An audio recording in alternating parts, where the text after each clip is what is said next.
সম্মানিত উপস্থিতি, আপনারা আপনাদের নিজ নিজ ধর্ম পালন করবেন এই প্রত্যাশা করছি।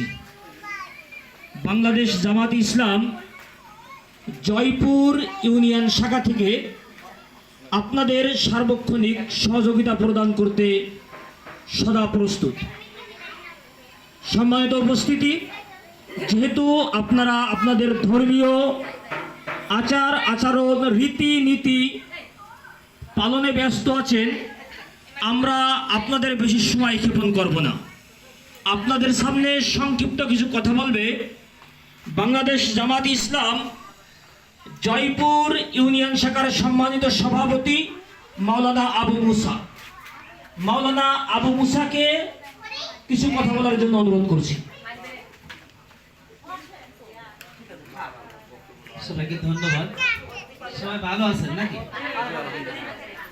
আমরাও কামনা করি আপনারা সুস্থতার সাথে সুন্দরভাবে আপনাদের ধর্মীয় আচার অনুষ্ঠান পালন করুন। আমরা আসছি আপনাদের একটু খোঁজ খবর নিতে, যেহেতু আমরা এই দেশের নাগরিক, আপনারা দেশের নাগরিক, আমরা আপনারা ভাই ভাই নাকি? যদিও ভিন্ন ধর্ম অবলম্বী আমরা, যা তারপরেও কি আমাদের ধর্মের ভাষা ওরকম লাকুম দিন কুমালিয়া দিন, যার যার ধর্ম শেষে কি করবে সেটা পালন করবে।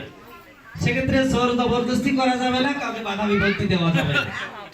তবে আমাদের দেশে যেহেতু প্রচলিত একটা কথা যে সংখ্যালঘু আর সংখ্যা গরিষ্ঠ নাকি, কিন্তু আমরা আমাদের সাংগঠনিকভাবে এই শব্দটা সাধারণত ব্যবহার করি না।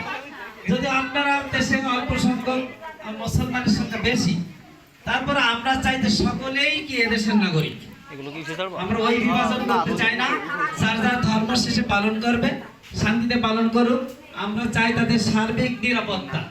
সেজন্য গত বছর এসেছিলাম এবং আসছি যে আপনাদের কোনো সুবিধা অসুবিধা হচ্ছে কিনা একটু খোঁজ খবর নিতে।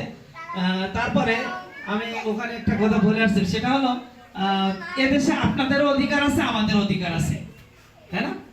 বাংলাদেশ জামাত ইসলামের মূল বক্তব্য হলো ইনসাফ ভিত্তিক একটি সমাজ প্রতিষ্ঠা করা।